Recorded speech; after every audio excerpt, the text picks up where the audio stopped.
দোকানের রসমালাই তো অনেক খাওয়া হলো, আজ না হয় নিজের হাতে তৈরি খাঁটি তুলতুলে রসমালাই স্বাদ নেওয়া যাক। নিজের তৈরি জিনিসের আনন্দই আলাদা। আসসালামু আলাইকুম, কেমন আছেন সবাই? ঘরের তৈরি খাবারের স্বাদই আলাদা, সেটা যে কোনো খাবারই হোক না কেন। যাই হোক, আমি এখানে তৈরি করতেছি রসমালাই। ভিডিওটা আমার অনেক আগের করা, ভাবলাম একটু শেয়ার করি। রসমালাই তৈরি করা খুবই সহজ এবং সামান্য কিছু উপকরণ দিয়ে তৈরি হয়ে যায়। এখানে আমি আগে 1 বাটি গুঁড়ো দুধ নিয়ে নিয়েছি এবং 1 চামচ দিয়ে দিব ঘি। ঘিয়ের পরিবর্তে আপনারা চাইলে রান্নার রেগুলার সয়াবিন তেল দিতে পারেন। এরপর দিয়ে দিলাম আমি 1/2 চামচ বেকিং পাউডার। একটা ভালো ব্র্যান্ডের বেকিং পাউডার দিতে হবে, আমি আবারও বলছি বেকিং সোডা না, বেকিং পাউডার। এরপর একটা ডিম আমি ভালো করে ফেটিয়ে নিয়েছি। ডিমটার আমি সম্পূর্ণ দেব না, আমি ডিমটার 3 ভাগের 2 ভাগ দিয়ে দিয়েছি এবং 1 ভাগ রেখে দিয়েছি। পুরোটা দিলে হয়তো নরম হয়ে যেত। সব উপকরণ দিয়ে শেষ, এবার আমি হাত দিয়ে মেখে সুন্দর করে একটা ডো তৈরি করে নেব। এই যে দেখেন, খুব বেশি শক্ত হবে না, আবার খুব বেশি একেবারে নরমও হবে না।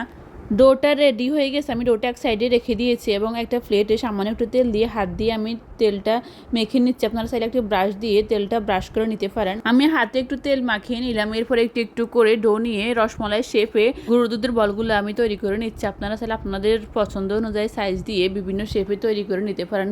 এখানে আমার রসমালাইগুলো রেডি হচ্ছে, আমার মেয়ে করে দিচ্ছে। আমি এখন গিয়ে মালাইটা রেডি করে নিব।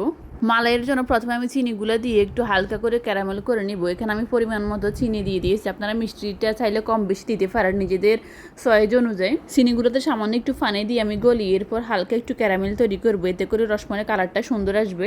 চিনিগুলো গলে হালকা ক্যারামেলের কালার চলে আসছে। এখন আমি দিয়ে দিব দুধ। এখানে আমি 1 লিটার পরিমাণে গরুর দুধ ইউজ করছি। আপনারা চাইলে বাজারের কেনা তরল দুধটাও ইউজ করতে পারেন। আমি 2টো এলাচ দিয়ে দিয়েছিলাম দুধে, এতে করে কালার আসবে কিংবা আপনার গ্রানটাও সুন্দর আসবে। দুধটা জাল দিয়ে ঘন করে নিয়েছি। এখন দিয়ে দিব গুঁড়ো দুধের তৈরি ছোট ছোট বলগুলো।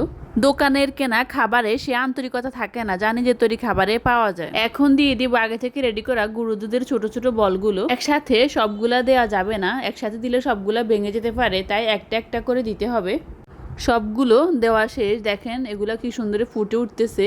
এক একটা ফুলে দ্বিগুণ হয়ে গেছে। এগুলো ছোট ছোট ছিল কিন্তু এখন রসে ভরে এগুলো এক একটা কত বড় সাইজের হয়ে গেছে। খাবারের ভিডিও ক্লিপটা নিতে পারি নাই, আমরা এটা ফ্রিজে রাখছিলাম ঠান্ডা হওয়ার জন্য। এরপর ফ্রিজ থেকে বের করে সবাই খেয়ে ফেলছি।